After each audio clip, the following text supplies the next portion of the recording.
Hi, Dr. Kinchlow here, aka Dr. K. I'm excited about the day and some of the things that we're going to talk about. It has to do with cultivating hunger. There's so many times that we feel like we're just stuck or that whatever's being fed to us is the deck of cards that we have to be dealt with. But I feel so empowered today, and I want you to feel the same thing, realizing that you have the potential, you have the ability to shift your mindset and decide how you're going to cultivate the hunger that you are going to allow to drop into your long-term memory.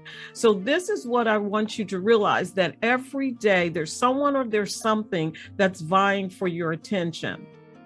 I'll say that again. There's someone or there's something that's vying for your attention. There are all kinds of appetites out there. They're desiring to sway your beliefs and create an insatiable hunger. But you have the ability to determine which way you're going to do, which way you're going to go. Whether you're aware or whether you're not, there are internal paradigms and external factors that are trying to cultivate a hunger and an appetite on the inside of you. We are not victims.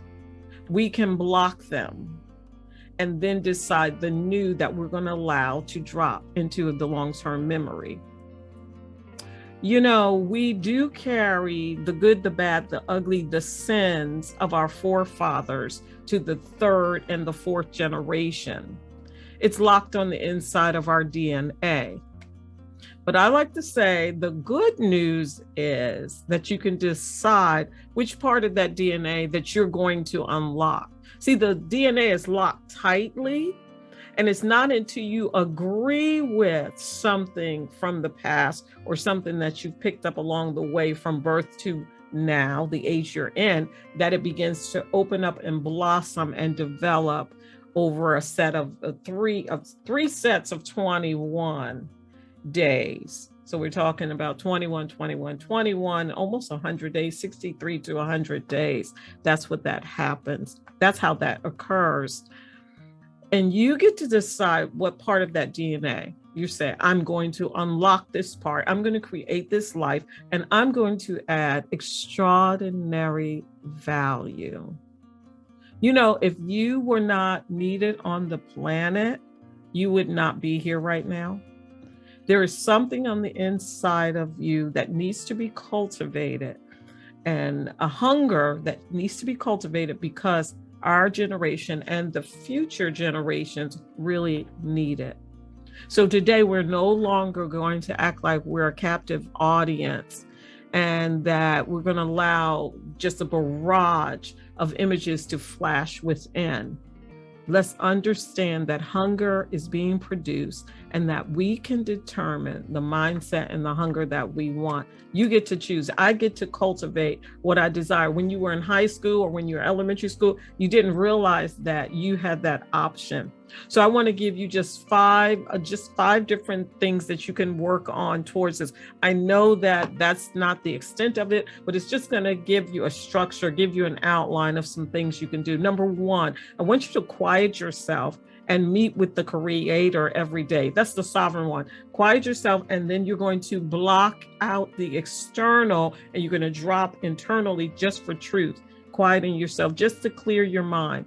And it's great to do that early morning when you first wake up and you're in that alpha and beta stage of thinking, or right before you go to bed, before you doze off, quieting yourself so you can practice learning to hear and listen. Number two, I want you to commit to forgive yourself and commit to your better self. How do you do that? This is some of the things that I do is I rehearse the former and the present accolades of my life. Oh, there I was starting that school. Oh, there I was supporting those people as they needed to come through a variety of things. There I am helping my sister. And now here I am as the CEO of that preschool. There I am. So you begin to look at those things. When you do that, you shift the atmosphere, you shift your energy, And it's preparing you for the new that you desire. And you're shifting your eyes off the old and where you are right now. Because whatever you meditate on and focus on, you enlarge. Okay. Number 3, I want you to target just one passion. Why do I say one? Because it's difficult when we're all over the place. Like, well, how much money do I want to be make? What do I really want to start focusing on as far as my career, my family, my faith? Do that so that you can begin to pinpoint and get laser focused about that. And then once you decide on that one thing, I want you to observe and visualize it full out, way down the road. There you are walking into that office and just different people coming to you asking for your solutions. They are honoring you because of the great creative ability that you have. They're not tolerating you any longer. They're honoring you. There you are. And I want you to see only the good. There you are in that new home that you so desire. There you are supporting people wherever, in whatever country or city that you're interested in, and adding amazing value. There you are raising your hand and speaking up for justice and equality. There you are.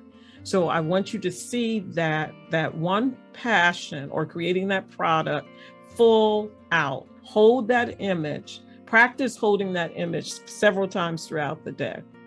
And don't worry about how is this going to happen. Don't even worry about that. Just focus on that passion that you have in your heart. Shift your eyes from here, where you are right now, and hold that image. Practice holding that image. Why do I say do that? Because you are actually stimulating the neurons on the inside of you. They are getting energized and releasing chemicals, secreting chemicals through your body to support the neural structures for the new that you are requesting. And you're actually drawing to you magnetically. You become a magnetic tracking device for the thing that you're focused on. So it's imperative that we switch our thoughts. Number 4, I want you to resist the ants. All negative thoughts, all nefarious thinking, resist them and create a new narrative. You get to do that when you are thinking about something, or when a thought pops into your mind. It comes up from your subconscious. And in that moment, you have a chance to reconstruct it and reconceptualize the story before it drops down. You might say, oh yeah, that was me, but now I'm changing the story. It's no longer going to be me. I've chosen to do better. And here's my better self before it drops down. So every time that story comes back up, you can reconceptualize it. What a gift from God.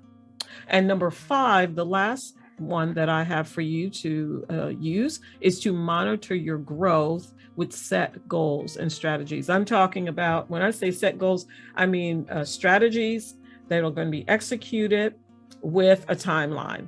Those are set goals. So I want you to remember that you get to cultivate your hunger. You and I are not stuck. We are not victims.